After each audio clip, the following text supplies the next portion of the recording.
Ma sœur s'est plainte toute sa vie qu'aucun homme ne voulait d'elle parce qu'elle avait 3 enfants, mais maintenant elle est en colère parce que les gens m'apprécient plus qu'elle.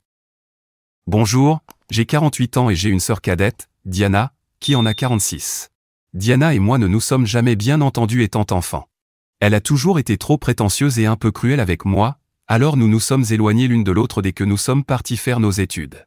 J'ai choisi d'aller à l'université, tandis qu'elle a décidé d'emménager avec son petit ami quand ce fut son tour.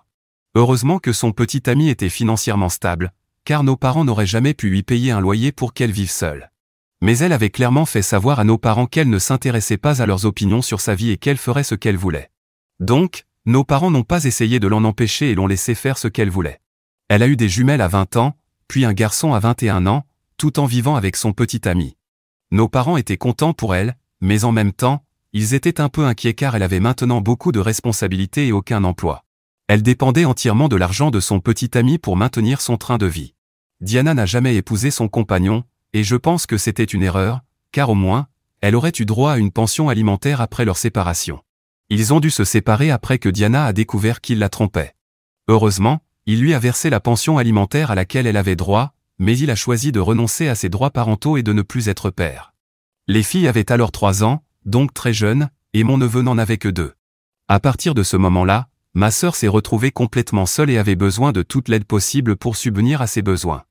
Je n'avais pas une bonne relation avec elle, mais à cause de nos parents, j'ai décidé de l'aider. À l'époque, je gagnais convenablement ma vie. Ce n'était pas assez pour subvenir aux besoins de tout le monde, mais je pouvais au moins contribuer un petit montant chaque mois, avec mes parents, ce qui leur permettait de s'en sortir. Les premiers mois ont été très difficiles pour elle car elle n'avait ni diplôme universitaire, ni expérience. Elle a dû commencer tout en bas de l'échelle et grimper petit à petit, ce qui lui demandait beaucoup de temps au travail car elle voulait progresser rapidement. Mais c'était compliqué car elle devait aussi s'occuper de ses enfants et ne pouvait pas les laisser seuls à la maison. Elle aurait pu engager une babysitter, mais c'était très cher, donc elle devait compter sur moi ou sur ses amis. Nos parents travaillaient aussi et l'aidaient financièrement, donc ils ne pouvaient pas garder les enfants, et moi non plus. Aucun de ses amis n'était prêt à s'occuper de ses enfants pendant qu'elle travaillait, car eux aussi avaient leur propre vie et leur propre travail. Aucun n'a pris une telle responsabilité, donc elle s'est retrouvée coincée dans un emploi au salaire minimum pour pouvoir adapter son emploi du temps et rentrer rapidement chez elle, afin d'éviter de payer une babysitter trop longtemps, ce qui aurait été trop coûteux et au-dessus de ses moyens. Cela a duré plusieurs années, et je pense que Diana a commencé à en vouloir à ses propres enfants, parce qu'ils entravaient sa réussite et, selon elle, étaient les seuls à l'empêcher d'avancer. Je lui rendais visite de temps en temps, pas pour elle, mais pour les enfants, parce que je voulais m'assurer qu'ils allaient bien. Je n'avais pas une bonne relation avec elle, mais je n'étais pas assez insensible pour laisser des enfants innocents souffrir à cause des terribles décisions de leur mère. Alors mes parents et moi allions régulièrement voir les enfants, et ils se plaignaient toujours de la façon dont Diana les traitait. Elle les grondait pour des bêtises et se mettait en colère juste parce qu'ils agissaient comme des enfants et voulaient s'amuser. C'était une existence misérable pour eux tous, et j'aurais voulu pouvoir les aider et les sortir de cette maison pour qu'ils vivent chez moi, mais je ne pouvais pas, car elle était leur mère légale et je n'avais aucun droit sur eux. Et puis, elle recevait une pension alimentaire et faisait de son mieux pour joindre les deux bouts. J'avais de la peine pour elle, mais encore plus pour les enfants. Les choses ont empiré quand elle a recommencé à sortir avec d'autres hommes, et chaque fois qu'une relation échouait, elle en rendait ses enfants responsables. Apparemment, dans son esprit, ses petits amis la quittaient toujours une fois qu'ils découvraient qu'elle avait 3 enfants. Personnellement, je pense que c'était parce qu'elle n'en parlait pas dès le début et ne le révélait qu'après 1 mois ou 2 de relation. Et je pense que c'est beaucoup trop long pour garder un tel secret quand on est une mère célibataire. Il faut être honnête dès le départ, sinon ça paraît malhonnête et un peu étrange. J'ai essayé de lui expliquer cela à plusieurs reprises, mais elle était convaincue qu'il la quittait uniquement parce qu'elle avait des enfants. Et elle n'arrêtait pas de leur faire porter le chapeau, leur rappelant sans cesse que leur père l'avait abandonné, et les menaçait constamment de les quitter eux aussi s'ils ne se comportaient pas bien. Ils avaient donc très peur d'elle, et leur enfance a été constamment assombrie par leur mère narcissique. Et cela a duré des années, je ne plaisante pas. Plusieurs fois, j'ai pensé qu'il faudrait que je les prenne avec moi et que je parte loin, mais je ne pouvais pas faire ça, et je ne pouvais pas non plus demander la garde ou signaler ma sœur, car ce qu'elle faisait, même si c'était mal, ne justifiait pas qu'on lui retire la garde. Alors ça a continué comme ça, et les enfants étaient reconnaissants que je sois dans leur vie, car nos parents étaient trop âgés pour être de véritables soutiens pour eux. Mais moi, j'étais toujours là quand ils avaient besoin de moi. Ils ne pouvaient jamais se confier à leur mère, mais ils pouvaient toujours venir voir leur tante, et ils le faisaient. Chaque fois qu'ils avaient un problème à l'école, avec leurs devoirs ou même avec Diana, ils venaient directement me voir, et j'aimais beaucoup ça. J'avais l'impression qu'ils me faisaient confiance, et j'y tenais énormément. Donc ce n'était pas une surprise que, lorsqu'ils ont eu 18 ans, ils aient décidé de quitter la maison de leur mère pour venir vivre avec moi. Dès qu'ils ne furent plus mineurs, ils pouvaient choisir de vivre où et avec qui ils voulaient, et ils m'ont choisi. Diana, évidemment, était très en colère et avait beaucoup de choses à dire. Elle disait qu'elle avait perdu 18 ans de sa vie à élever ses enfants et qu'au final, ils ne l'avaient même pas choisi. Elle était très amère à ce sujet et m'a dit que si je voulais tant élever ses enfants, j'aurais dû intervenir plus tôt au lieu de prendre le relais quand ils avaient déjà 18 ans et que le travail était pratiquement terminé de toute façon. J'avais envie de lui répondre que, dans les faits, ils s'étaient pratiquement élevés eux-mêmes, parce qu'elle était toujours absente, soit en train de travailler, soit à sortir avec des hommes qui finissaient toujours par la quitter quand ils découvraient qu'elle était mère de 3 enfants. Et comme elle n'avait aucun sens des priorités, il était évident que les choses allaient tourner ainsi. Les enfants ont simplement choisi la personne qui était réellement là pour eux, plutôt que celle qui les tourmentait constamment et les grondait juste parce qu'elle ne trouvait pas de partenaire et était malheureuse dans sa vie. Elle n'a jamais compris qu'elle les blessait tout simplement parce qu'elle-même souffrait. Je n'ai pas voulu lui balancer tout ça à la figure, parce que je savais que ça devait être douloureux pour elle aussi, et c'est sûrement pour ça qu'elle s'en est prise à moi. Alors je suis restée silencieuse, et c'était tout. Après ça, on n'a plus eu aucun contact. Ses enfants ont décidé de couper les ponts avec elle et de vivre avec moi. Elle aussi a décidé de couper les ponts avec tout le monde, et a arrêté de parler à tout le monde. Même nos parents ont perdu contact avec elle, ce qui était étrange puisqu'ils ne lui avaient rien fait. Je suppose que le fait qu'ils ne prennent pas son parti contre moi quand mes nièces et mon neveu ont décidé d'emménager chez moi l'a contrarié, et donc elle les a exclus de sa vie aussi. Cela fait maintenant 7 ans, et ils s'en sortent tous très bien dans la vie. Honnêtement, je ne sais pas ce que devient Diana, mais je sais que ses enfants vont très bien. Mon neveu est allé à l'école de médecine et il est maintenant pédiatre. L'une de mes nièces a un diplôme de littérature et est maintenant enseignante, tandis que sa sœur jumelle tient son propre salon de coiffure. Je les ai tous aidés à obtenir des prêts professionnels et je les ai financés du mieux que j'ai pu. Je suis vraiment fier d'eux, parce qu'ils réussissent bien leur vie et ont parcouru un long chemin depuis l'époque où ils vivaient dans une maison pleine de malheur. Aujourd'hui, ils vivent chacun de leur côté. Ils ont vécu chez moi pendant 4 ans, mais ce n'était pas à temps plein non plus puisqu'ils étaient souvent à l'université et ne revenaient que de temps en temps. Je suppose qu'ils ne voulaient tout simplement pas retourner dans une maison où ils ne se sentaient pas aimés. Je parle de celle de Diana. Bref, ça fait 2 ans qu'ils ont tous quitté la maison, et je suis vraiment heureuse pour eux. Je n'ai jamais rien attendu en retour pour tout ça, parce qu'honnêtement, je l'ai fait simplement parce que je pensais que c'était la bonne chose à faire. C'était juste des enfants, et peu importe à quel point ma relation avec ma sœur était mauvaise, je ne pouvais pas leur tourner le dos. J'ai toujours eu un faible pour eux, puisque je n'ai jamais eu d'enfant moi-même et que je ne me suis jamais marié. Ce n'était pas quelque chose qui m'attirait personnellement. Mais pour eux, je pense que j'ai voulu être une figure parentale parce que leur père était absent et, eh bien, on sait tous quel genre de personne était Diana. Ils avaient besoin de quelqu'un, et nos parents étaient trop âgés pour remplir ce rôle, alors j'ai pris le relais. C'est tout ce que j'ai fait. Je n'ai jamais voulu qu'on me remercie ou qu'on me rende quoi que ce soit, mais je suis très touché de voir qu'ils sont du genre à penser que je mérite un geste de gratitude pour ce que j'ai fait, même si je ne pense pas que ce soit quelque chose qui mérite d'être récompensé. Cependant, il y a une semaine, j'ai fêté mon 48e anniversaire, et pour l'occasion, bien sûr, j'ai invité mes amis et ma famille, y compris mes nièces et mon neveu. J'ai passé un très bon moment, et mon neveu a eu la gentillesse d'organiser toute la fête pour moi. Même si je voulais tout payer, il m'a dit qu'il allait s'en charger parce qu'il gagne maintenant suffisamment pour faire des choses pour moi et me montrer sa reconnaissance. Après la fête, les 3 m'ont demandé de m'asseoir pour parler. Ils m'ont expliqué qu'ils avaient réfléchi ensemble. Maintenant qu'ils étaient tous financièrement stables, ils voulaient me montrer leur reconnaissance et allaient m'écrire un chèque ensemble en guise de remerciement pour tout ce que j'avais fait pour eux. J'ai essayé de leur dire que ce n'était pas nécessaire, que je travaillais encore et que je pouvais me débrouiller seul, donc je n'avais pas besoin de cet argent. Mais ils m'ont dit que ce n'était pas une question de dette. Ils ont été adorables en me disant qu'ils ne pourraient jamais rembourser tout ce que j'avais fait pour eux, parce que c'était immatériel. Le soutien que je leur avais apporté et la confiance que j'avais toujours eue en eux, ce n'était pas quelque chose qu'on pouvait compenser. Donc c'était leur petite façon d'exprimer leur gratitude. J'ai été très touché par ce geste sincère, et j'ai décidé d'en parler sur les réseaux sociaux. Je voulais simplement leur rendre hommage pour tout ce qu'ils faisaient pour moi. Ma sœur et moi n'étions plus en contact depuis des années, donc je ne pensais pas qu'elle s'en soucierait de toute façon. Honnêtement, Diana n'a jamais fait le moindre effort pour reprendre contact avec nous ou s'informer sur la vie de ses enfants après leur départ. D'accord, ce sont eux qui ont coupé les ponts les premiers et qui sont partis vivre avec moi pour s'éloigner d'elle, mais c'était en grande partie de sa faute. Le minimum qu'elle aurait pu faire, c'était de s'intéresser à leur vie et d'essayer d'être une mère pour eux afin de se rattraper de ses erreurs passées. Mais honnêtement, elle ne semblait pas affectée par cette rupture, et je pensais qu'elle l'acceptait très bien. Après cette publication, j'ai reçu un message de sa part il y a quelques jours.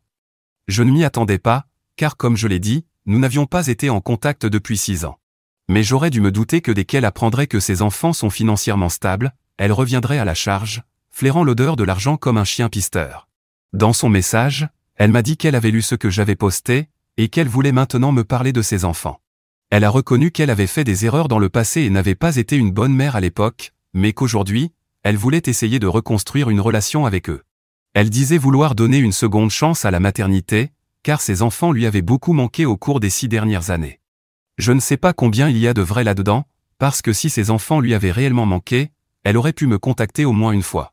Elle m'a demandé de parler à ses enfants pour essayer de rétablir le lien entre eux, puisque j'avais une bonne relation avec eux.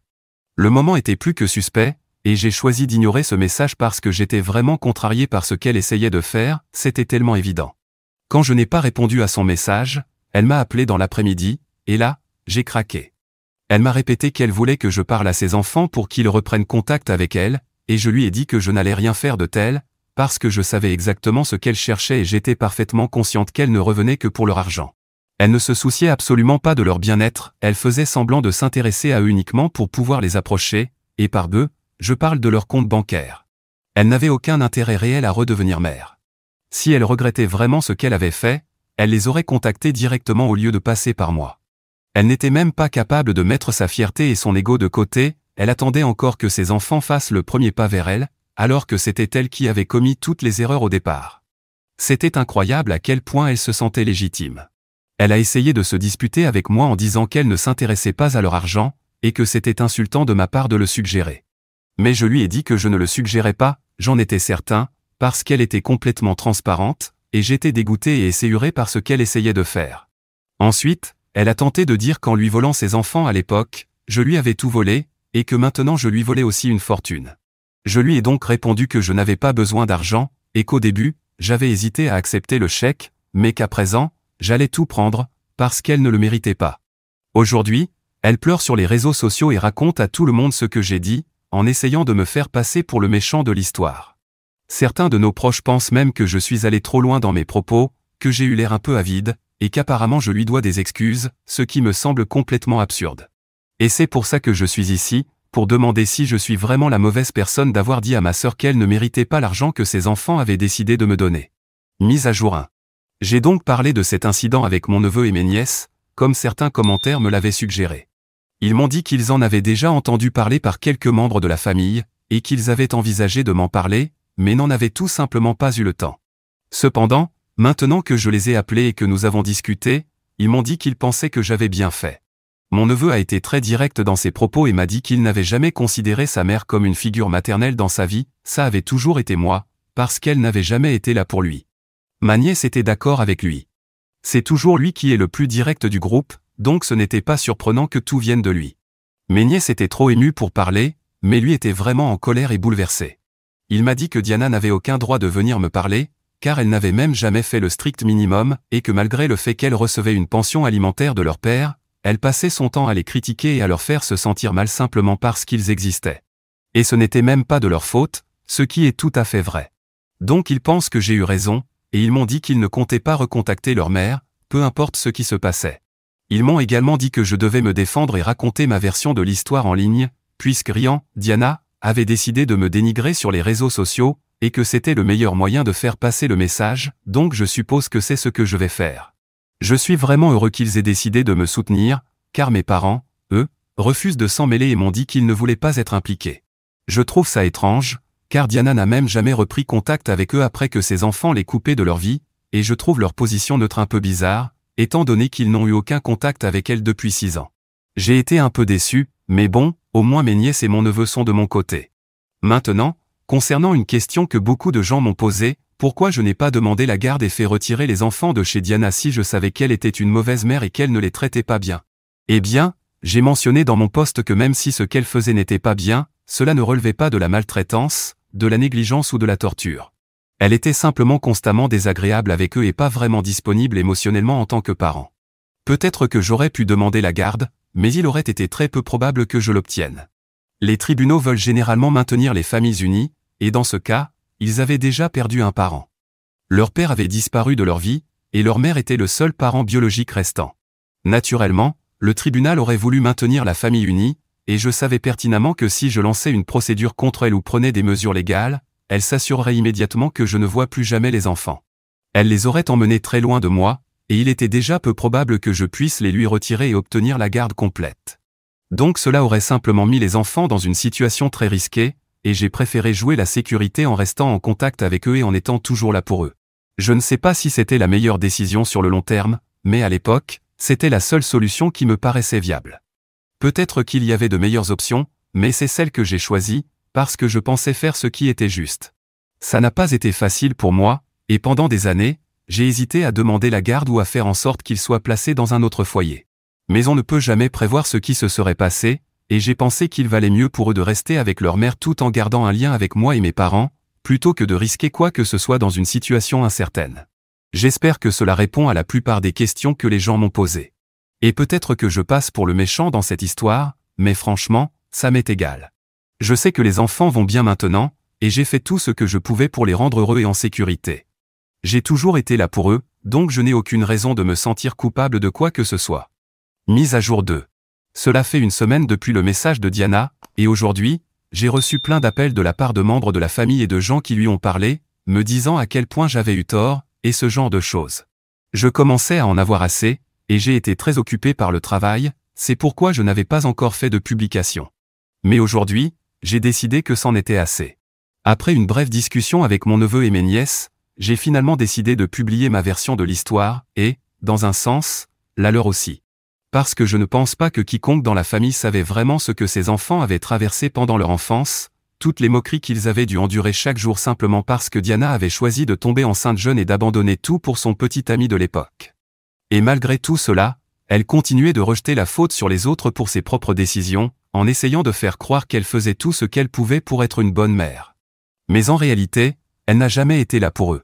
Je pense que, puisqu'elle racontait à tout le monde que je lui avais volé ses enfants et qu'à présent je lui volais aussi une fortune maintenant qu'ils étaient financièrement stables, les gens avaient le droit de connaître la vérité, pas juste sa version déformée où elle se faisait passer pour la victime alors qu'elle avait tourmenté tout le monde.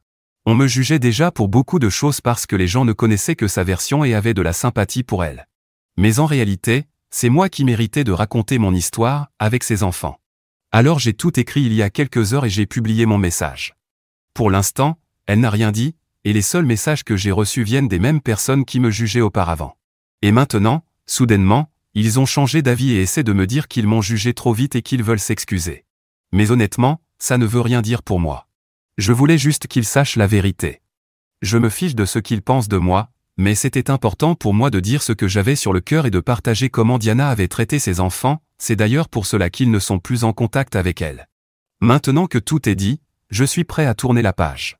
Honnêtement, je n'ai plus envie d'avoir affaire à Diana, et j'ai été parfaitement heureux ces 6 dernières années sans aucun contact avec elle. Et je pense que c'est la même chose pour ses enfants. Je ne comprends pas pourquoi elle a ressenti le besoin de provoquer autant de drames. Si elle voulait de l'argent, elle n'avait qu'à demander, au lieu de faire semblant de vouloir une seconde chance d'être une mère. Mise à jour 3. Eh bien, ça fait officiellement un jour depuis que j'ai posté mon message.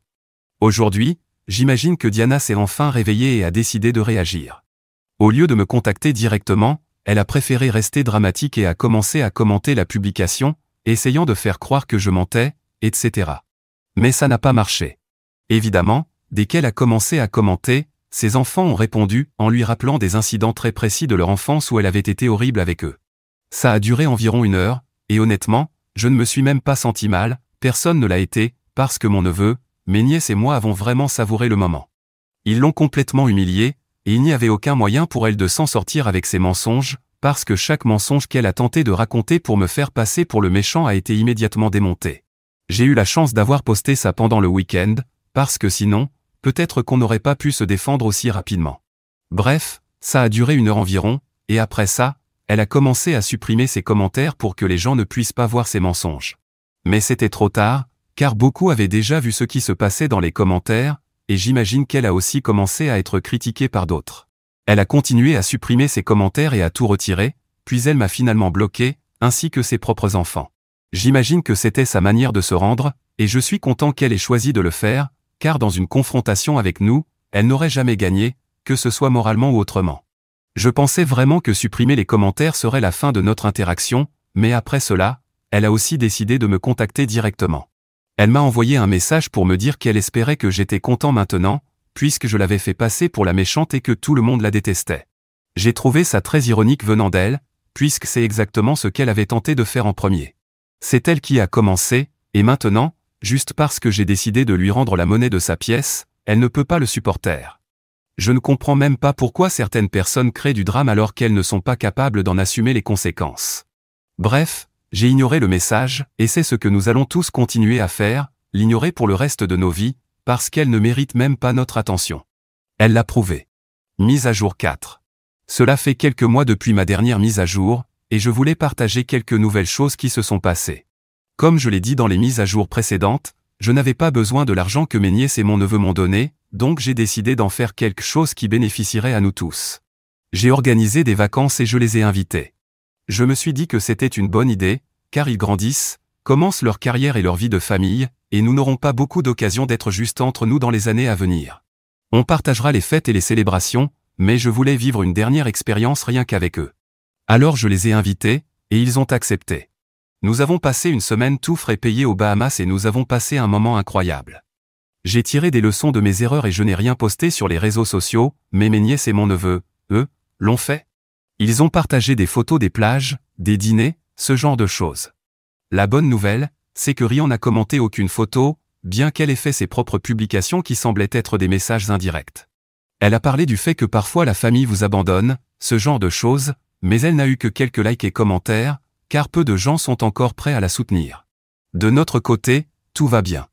J'ai créé un nouveau souvenir avec mes nièces et mon neveu que je chérirai longtemps, et j'espère que les choses ne feront que s'améliorer à partir de maintenant. Je sais que certaines personnes m'ont demandé des nouvelles de mes parents et de leur relation avec mes nièces et mon neveu. Comme je l'ai dit, ils ont cessé de leur parler. Je pense qu'ils ont seulement soutenu Diana par loyauté envers elle, et n'ont jamais vraiment accordé d'importance aux enfants. Même si, la raison pour laquelle ils ont arrêté de parler à Diana après tout ça m'est inconnue. Je n'ai que des suppositions. Peut-être qu'ils se sont disputés ou qu'il y a eu une sorte de conflit, mais je n'ai jamais eu envie de demander.